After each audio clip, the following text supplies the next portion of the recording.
तो आज हम लोग पढ़ेंगे इंस्ट्रूमेंट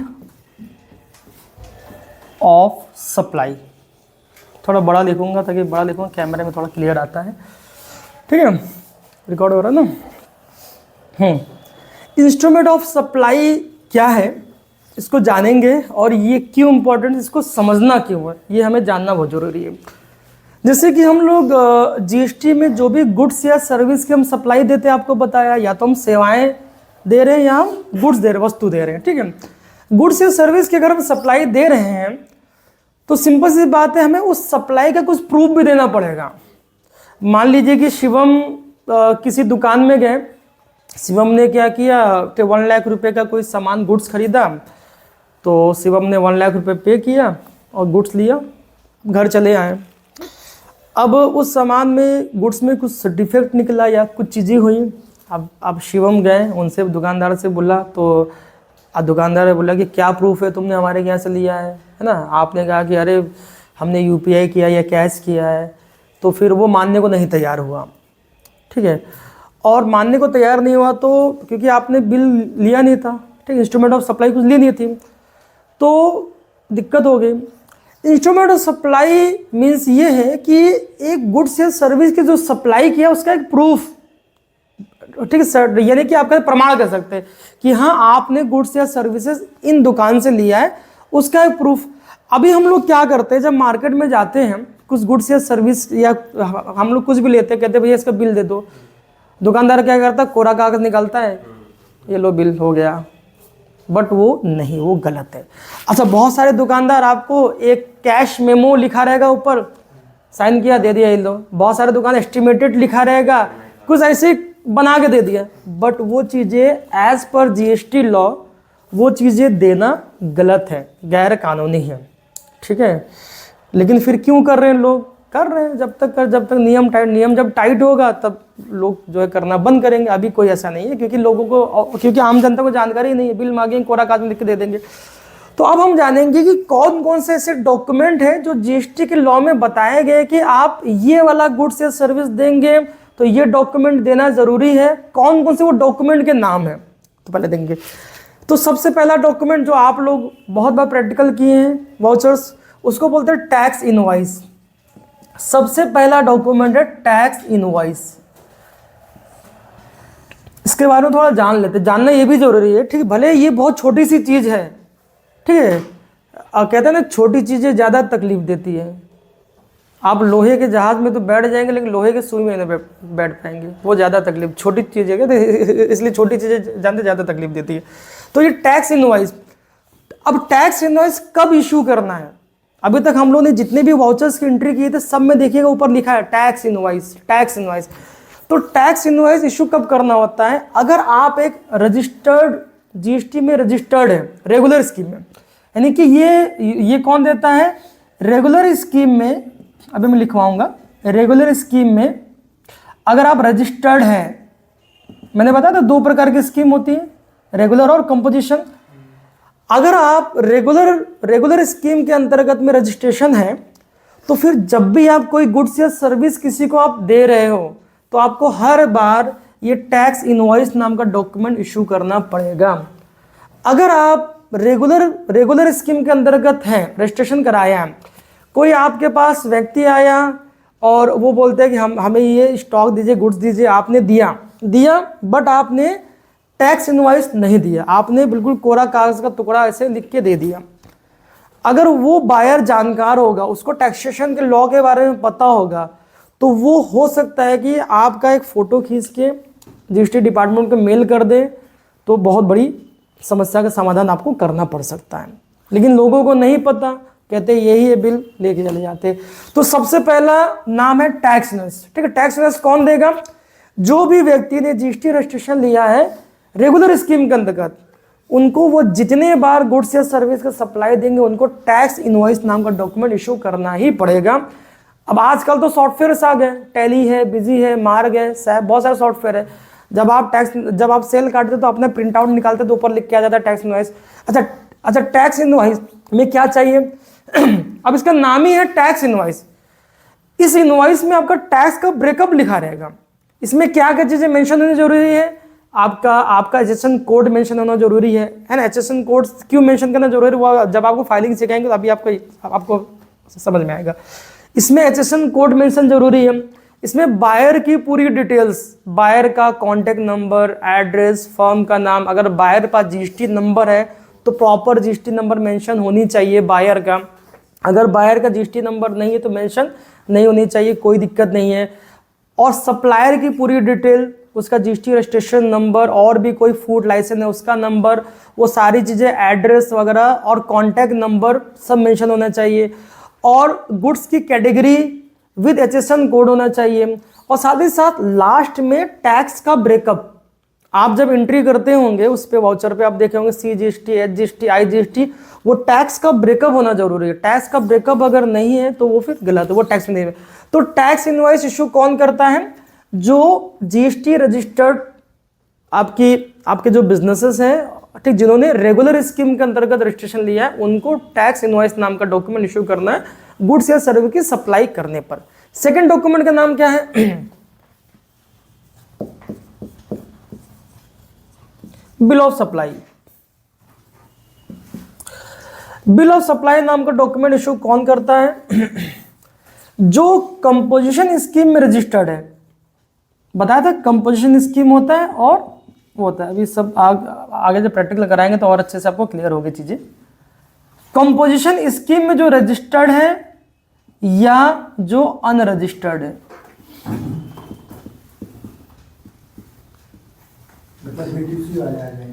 हाँ B2C वाले। मान के चलिए कि आपकी कोई छोटी सी शॉप है या कोई भी आपका गुड्स या सर्विस का आपने खोला हुआ है। अगर आपने जीएसटी नंबर रजिस्ट्रेशन लिया हुआ है, बट जीएसटी रजिस्ट्रेशन आपने रेगुलर स्कीम में नहीं लिया है, आपने कंपोजिशन वाले पे लिया है, तो फिर आपको जो आप डॉक्यूमेंट देंगे एंड इंस्ट्रूमेंट ऑफ सप्लाई जो आप इशू करेंगे, वो आपका कैटेगरी कहलाएगा बिल ऑफ सप्लाई। ऊपर हेडिंग में लिखा रहेगा बिल ऑफ सप्लाई। जैसे ये वाले पे टैक्स इनवॉइस लिखा होता है, उसमें लिखा रहेगा बिल ऑफ सप्लाई। और बिल ऑफ सप्लाई में क्या होता है कि आपको बायर की पूरी डिटेल्स, बायर का जीएसटी नंबर हो तो वो भी मेंशन करना है, सारी चीज़ें, और आप सप्लायर का पूरा डिटेल, है ना। अगर और लास्ट में जो टैक्स है वो टैक्स का ब्रेकअप आप नहीं दिखाएंगे। इसमें आपको टैक्स का ब्रेकअप दिखाना होता है, आईजीएसटी है, सीजीएसटी है, जीएसटी, कौन सी जीएसटी है, लेकिन बिल ऑफ सप्लाई में आपको टैक्स का ब्रेकअप नहीं दिखाना है। आप फॉर एग्जाम्पल अगर आपने 100 रुपये का आपने इनवॉइस इशू किया तो इस पर दिखाना होगा कि सीजीएसटी 9% 9 रुपये, एचजीएसटी 9% 9 रुपये, ये आपका टैक्स इनवॉइस में होगा। लेकिन अगर ये बिल ऑफ सप्लाई होगा तो आप ये सब नहीं लिखेंगे, सीधे यहाँ लिख देंगे 118 रुपये टोटल अमाउंट, दैट्स इट। यानी कि बिल ऑफ सप्लाई में हम लोग क्या करते हैं, हम लोग टैक्स का ब्रेकअप नहीं शो कर सकते। और ये डॉक्यूमेंट कौन इशू करता है? जब कोई कंपोजिशन स्कीम वाला होगा या कोई अनरजिस्टर्ड पार्टी होगा। अनरजिस्टर्ड मतलब जिसने जीएसटी लिया ही नहीं है, जीएसटी नहीं लिया, उसको भी डॉक्यूमेंट देना है कुछ प्रूफ का, तो उस डॉक्यूमेंट का नाम होगा बिल ऑफ सप्लाई। अब तीसरे प्रकार का डॉक्यूमेंट कौन है, क्या है? इसको बोलते हैं हम लोग कंसाइनमेंट नोट। अभी ये क्या है कंसाइनमेंट नोट? अभी ये दोनों तो बात हो गई जो जीएसटी में रजिस्टर्ड नहीं है या कंपल्शन या। अब कंसाइनमेंट नोट वो लोगों के लिए जो लॉजिस्टिक बिजनेस करते हैं, जो ट्रांसपोर्ट का बिजनेस करते हैं, जो सर्विस प्रोवाइड करते हैं, ट्रांसपोर्ट सर्विस, ठीक है, ट्रांसपोर्ट सर्विस वाले, जो भी ट्रांसपोर्ट सर्विस वाले अपनी सर्विस देते हैं, वो लोग टैक्स इनवॉइस नाम का डॉक्यूमेंट इशू नहीं करते हैं। वो लोग बिल ऑफ सप्लाई, उनका लिखा रहेगा कंसाइनमेंट नोट। लेकिन हमारे यूपी में इसको लोग बिल्टी बोलते हैं, आपको शायद जानकारी होगी। बिल्टी कहते हैं ना कि हाँ माल आया, बिल्टी आया, लीजिए साइन करिए। आपका बिजनेस अगर होगा तो आपको पता होगा बिल्टी। तो बिल्टी कोई एक वर्ड नहीं है, ये आम बोलचाल के भाषा में बिल्टी बोल दिया गया, ठीक। बिल्टी, हाँ, बिल्टी बोलने का मतलब ये हुआ, बिल हो गया और टी फॉर ट्रांसपोर्ट हो गया, टी फॉर ट्रांसपोर्ट, उसके नाम हो गया कि भाई बिल्टी आया। तो अगर आप ट्रांसपोर्ट बिजनेस शुरू कर रहे हैं या अगर आप टैक्स कंसल्टिंग कर रहे हैं और टैक्स कंसल्टिंग के दौरान आपके पास ऐसा क्लाइंट आता है, बोलता है कि भैया हमारा ट्रांसपोर्ट का बिजनेस है, हमें जीएसटी नंबर लेना है, तो जीएसटी तो हम लोग तो अप्लाई कर लेंगे, बट उसको और बताना पड़ेगा, तुम कौन सा डॉक्यूमेंट इश्यू करोगे, क्या मेंशन करना है। तो उसके लिए बनाया गया कंसाइनमेंट नोट। हमारे हमारे यूपी में उसको बिल्टी बोलते हैं, बट बिल्टी उसका नाम नहीं है। आप अगर ऊपर देखेंगे कंसाइनमेंट नोट लिखा रहेगा। अब इसमें कंसाइनमेंट नोट में क्या होगा, सर्विस प्रोवाइडर की पूरी डिटेल विद जीएसटी नंबर। उसमें इसमें दो हेड और होता है। इसमें एक होता है कंसाइनर, अभी लिखवाऊंगा कंसाइनर, एक जगह लिखा रहेगा कंसाइनी,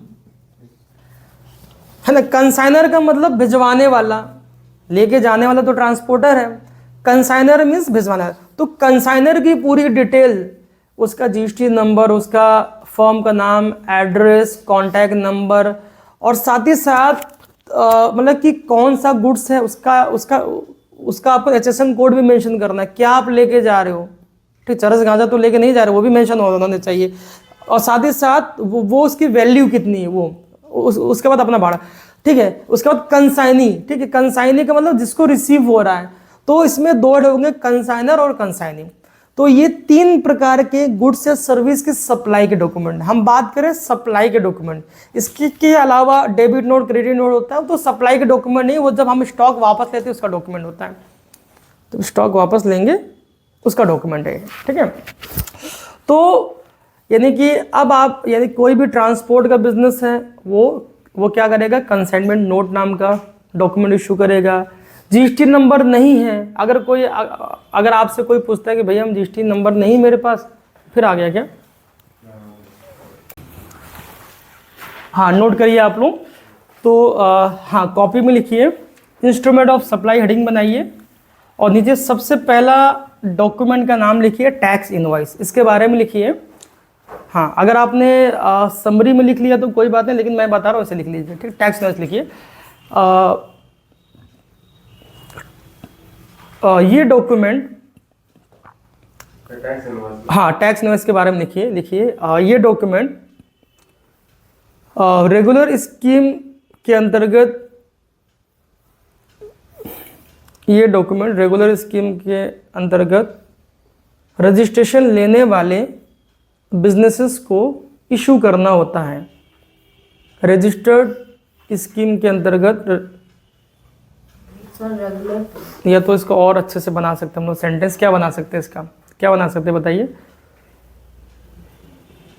या तो ऐसे बना लीजिए। ठीक है, जिन बिजनेस ने, देखिए हाँ, जो बिजनेस जीएसटी में रेगुलर स्कीम में रजिस्टर्ड है, जो बिजनेस जीएसटी में रेगुलर स्कीम में रजिस्टर्ड है, उनको गुड्स या सर्विस की सप्लाई करने पर, उनको गुड्स या सर्विस की सप्लाई करने पर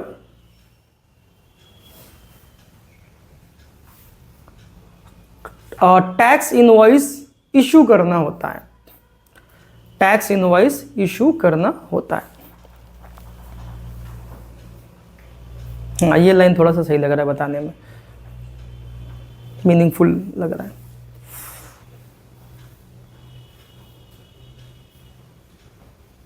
ठीक, अगर कोई पूछे कि टैक्स इनवॉइस क्या होता है बताइए, तो अब यही बताएंगे, जो बिजनेस जीएसटी में रेगुलर स्कीम में रजिस्टर्ड है, वो गुड्स या सर्विस की जब सप्लाई करते हैं तो टैक्स इशू करना पड़ता है। अब सेकंड लिखिए बिल ऑफ सप्लाई, इसी को लिख लीजिए। जो बिजनेस जीएसटी में कंपोजिशन स्कीम में रजिस्टर्ड है, जो बिजनेस जीएसटी में कंपोजिशन स्कीम में रजिस्टर्ड है,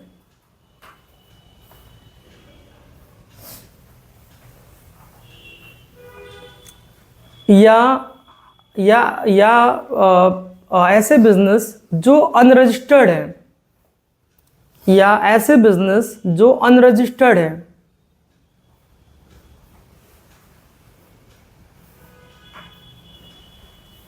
उनको गुड्स या सर्विस की सप्लाई करने पर, उनको गुड्स या सर्विस की सप्लाई करने पर बिल ऑफ सप्लाई इशू करना होता है। बिल ऑफ सप्लाई इशू करना होता है। ठीक है, अब तीसरा देखिए कंसाइनमेंट नोट।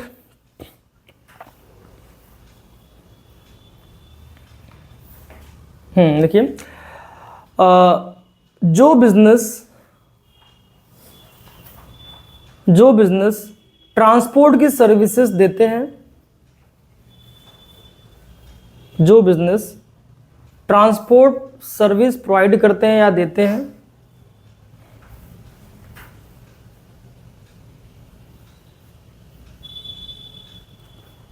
वो जीएसटी में रजिस्टर्ड हो या अनरजिस्टर्ड हो, वो जीएसटी में रजिस्टर्ड हो या अनरजिस्टर्ड हो, दोनों ही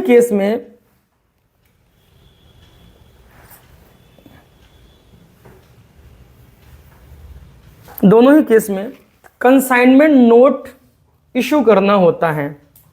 दोनों ही केस में कंसाइनमेंट नोट इशू करना होता है।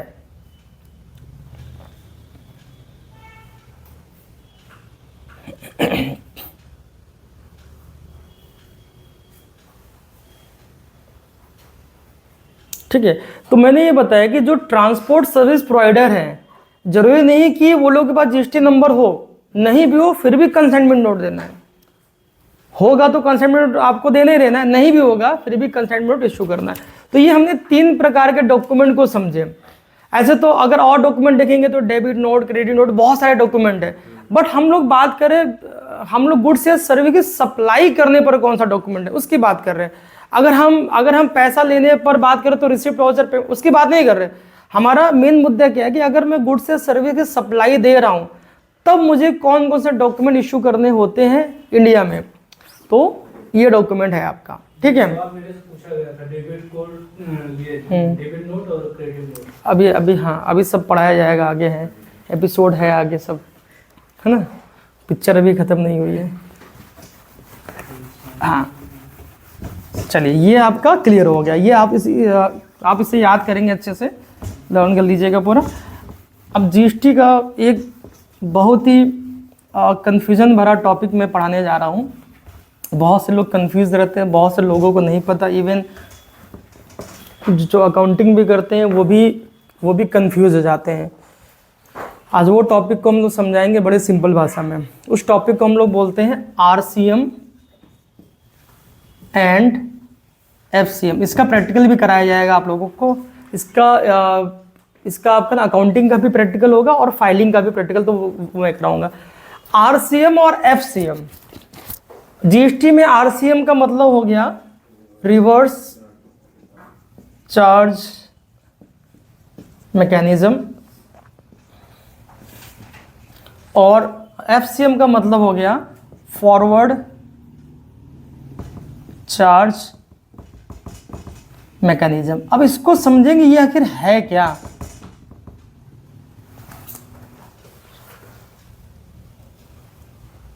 मैकेनिज्म, ठीक है। अब इसको ध्यान समझेंगे। सबसे पहले आरसीएम समझेंगे। जैसे आप लोगों ने अगर कभी साइंस की पढ़ाई की हो, कभी भी 9th में 10th में या कभी भी, तो साइंस में जो केमिस्ट्री में एक वर्ड यूज होता है एक्सेप्शन, अपवाद, हिंदी में कहते हैं अपवाद है ये, मैक्सिमम एक्सेप्शन होता है। तो जीएसटी में भी एक एक्सेप्शन है। ठीक, एक्सेप्शन का मतलब क्या होता है कि ये नियम बनाया गया है लेकिन ये नियम अब लागू नहीं हो, इन पे लागू नहीं हो रहा है, इन पे लागू नहीं होगा, आप ये नियम इन पे मत लगाइएगा। कुछ ऐसे ही इसमें हमारा जीएसटी में भी एक्सेप्शंस है, उसको समझेंगे। और ये बहुत इंपॉर्टेंट टॉपिक है। ये जो मैं टॉपिक पढ़ा रहा हूँ इसको आप अभी जब मैं समझा दूंगा, लिखने के बाद भी इसको याद करिएगा, और ये टेस्ट में जरूर आएगा। फिर कॉल आ रहा है क्या? अक्षय अक्षय अक्षय, हाँ वो तो वीएन ऐप से ऐड कर लेंगे हम उसको। ठीक है, तो अब ये समझेंगे आखिर ये है क्या। अभी मैंने शुरू में आपको जब जीएसटी के बारे में समझाया था, मैंने बोला था कि सप्लायर बायर से टैक्स कलेक्ट करता है और फिर सप्लायर अपनी नेट टैक्स कैलकुलेट करके टैक्स जमा करता है। इसलिए हम लोग जीएसटी को बोलते हैं इनडायरेक्ट टैक्स सिस्टम। क्यों बोल रहे हैं? क्योंकि डायरेक्टली बायर टैक्स नहीं दे रहा है। हाँ ठीक है, तो बायर टैक्स नहीं पे कर रहा है डायरेक्टली। बायर क्या कर रहा है? अपने सप्लायर को टैक्स के साथ पैसा दे रहा है। यानी कि सपोज ये शिवम है और ये सोनू है, मान लीजिए। ठीक है, शिवम ने 5 लाख रुपए का टैक्सेबल गुड्स की सप्लाई दी। इन्होंने बोला कि भैया 18% जीएसटी भी लगेगा, 90,000 और लगा दिया, तो 5,90,000 का इन्होंने टैक्स इशू कर दिया। सोनू ने क्या किया? 5,90,000 का पेमेंट किया है। यानी कि 90,000 जो जीएसटी था वो भी इनको पेमेंट किया है।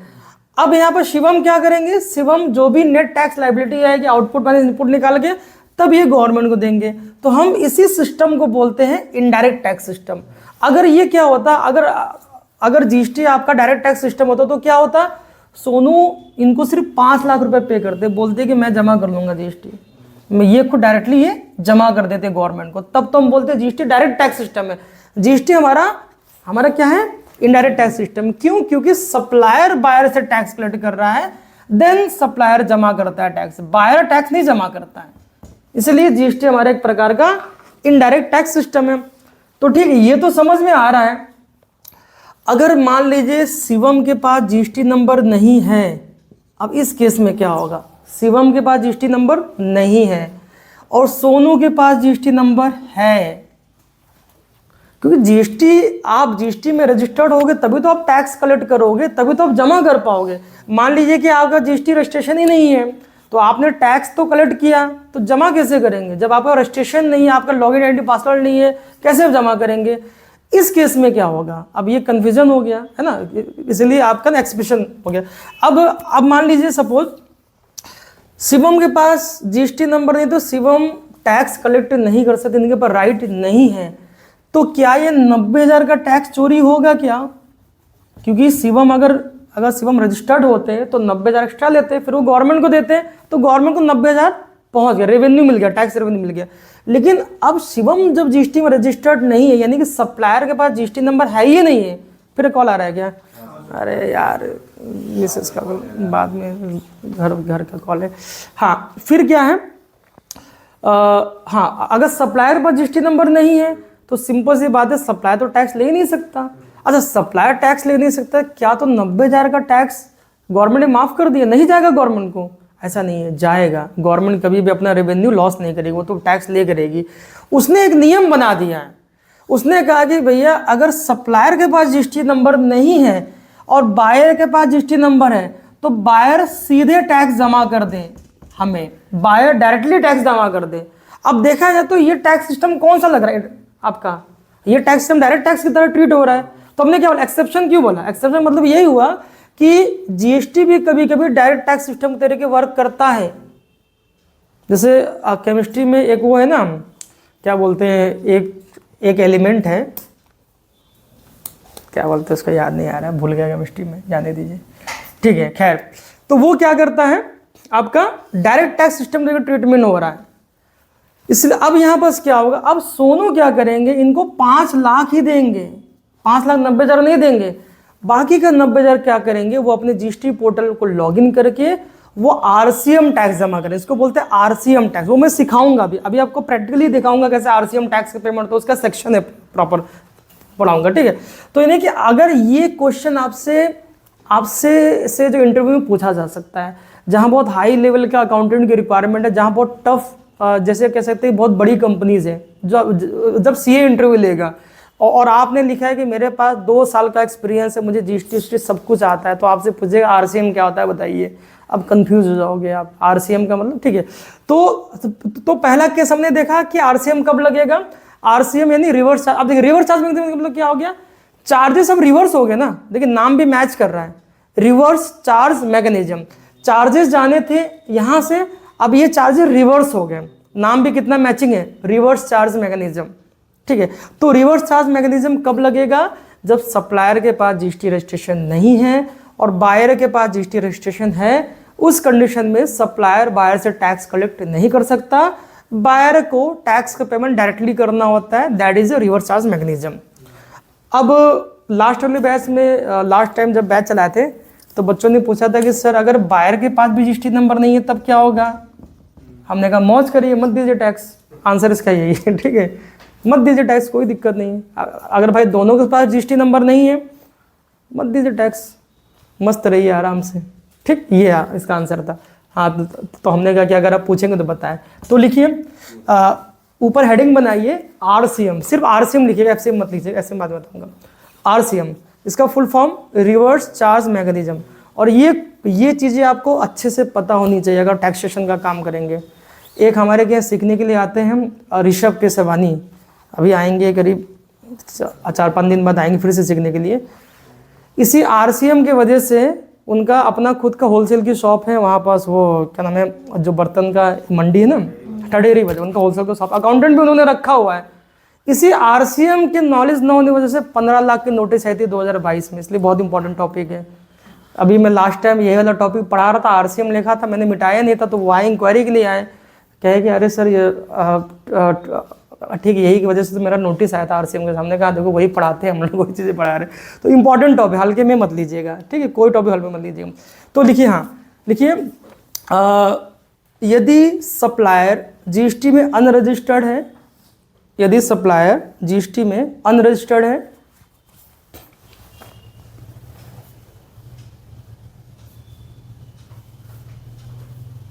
अनरजिस्टर्ड है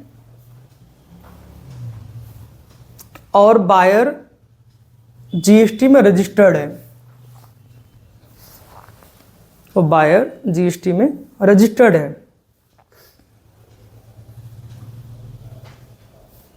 उस कंडीशन में गुड्स या सर्विस की सप्लाई होने पर, उस कंडीशन में गुड्स या सर्विस की सप्लाई होने पर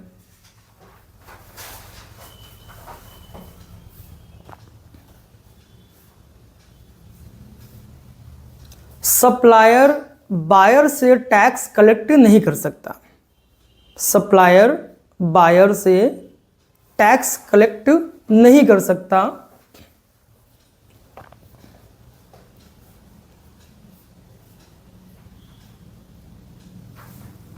बायर को टैक्स का पेमेंट डायरेक्टली गवर्नमेंट को करना होता है, बायर को टैक्स का पेमेंट डायरेक्टली गवर्नमेंट को करना होता है।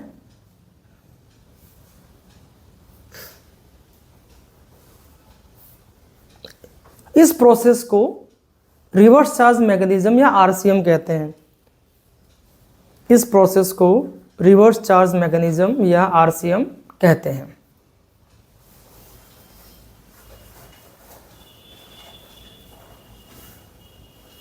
ठीक है, क्योंकि मैंने आपको केसेस समझाया था कि भैया अगर सप्लायर पास जीएसटी नंबर नहीं तो कैसे जमा करेगा, तो उसके लिए बनाया गया आरसीएम।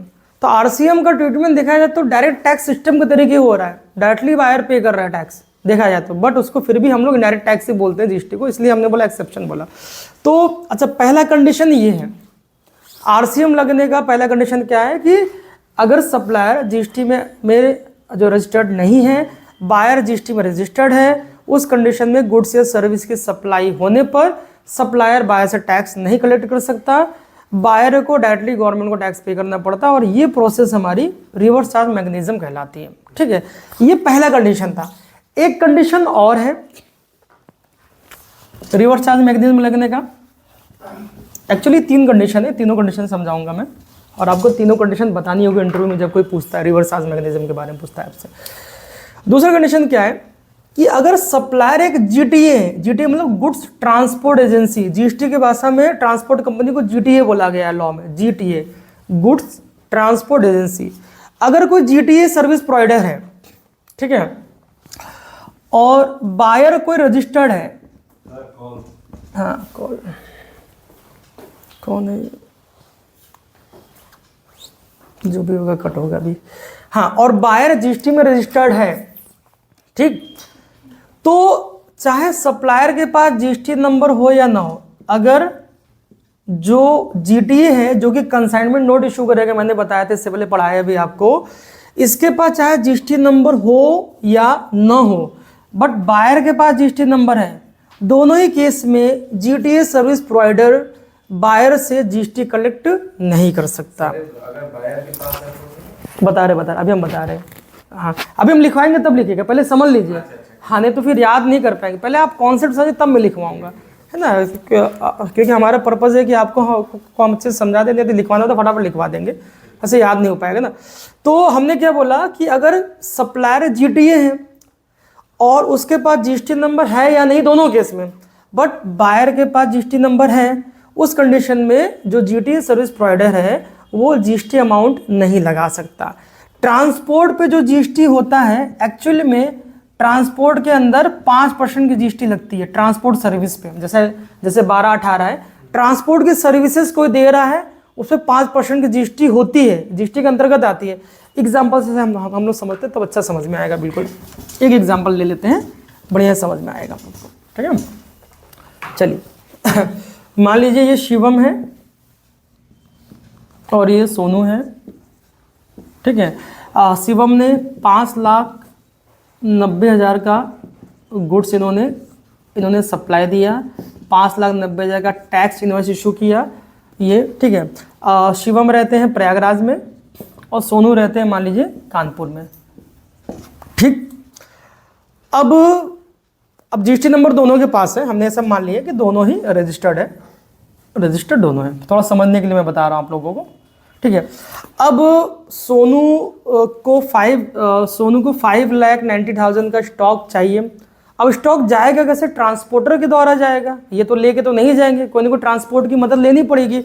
इसमें मान लीजिए ये आगम आ गए, आगम मिश्रा, इनका जो ट्रांसपोर्ट एजेंसी है इनका। तो शिवम कहते हैं कि आप ये हमारा स्टॉक है, इसको जो है कानपुर पहुंचाना है।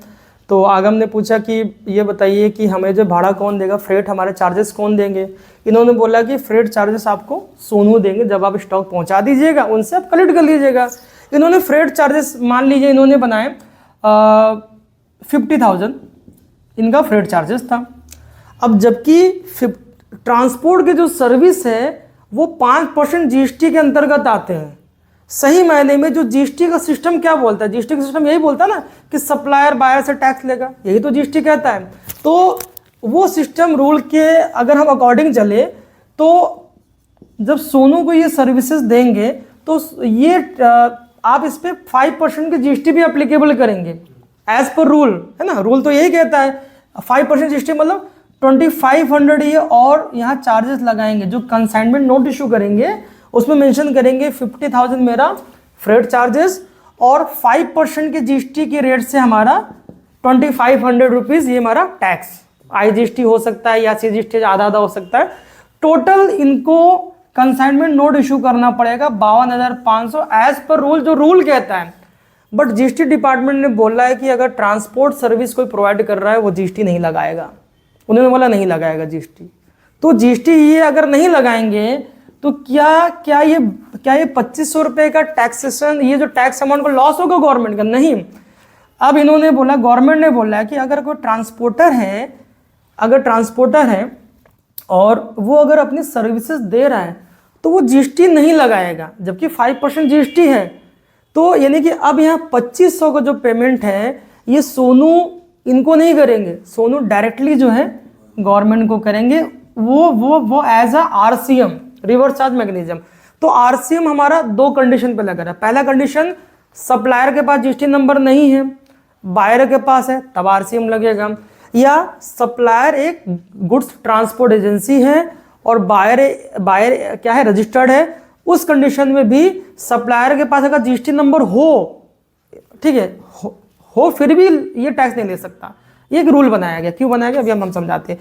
तो सेकंड रूल लिखिए, हाँ सेकंड कंडीशन लिखिए, उसको लिखिएगा कंडीशन नंबर 1 ऊपर वाला। सर ये जो अभी आपने लिखवाया था ना, ये जीएसटी बाय रजिस्टर्ड जीएसटी में कंडीशन नंबर 1। हाँ कंडीशन नंबर 1।